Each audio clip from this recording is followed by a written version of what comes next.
D'acord, no són les dues funcions més populars de l'Excel ni seran les que més farà servir en el món de l'oficina, però són interessants i ens permeten practicar. Excel és capaç de convertir una xifra en un número romà o un número romà en un número àrab, és a dir, els que utilitzem nosaltres. La funció és molt senzilla. Número.romà, no enganya massa. Obrim parèntesis, triem la celda o escrivim la xifra que vulguem convertir i aquí ja ho tenim.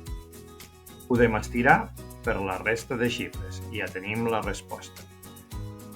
Per descomptat, podem convertir un número romà en un número àrab. La funció serà número.àrabe.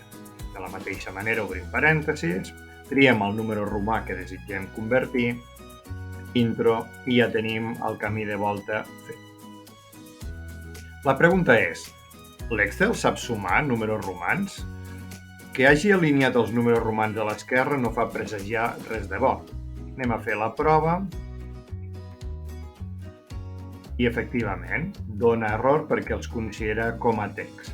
Per tant, la pregunta és senzilla. Podem sumar números romans a l'Excel? Com no, amb l'Excel tot es pot fer. Fixem-nos bé en una possible solució.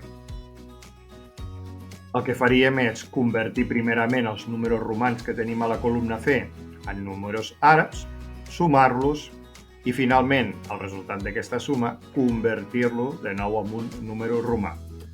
Per la qual cosa solucionem el problema i obtenim la xifra.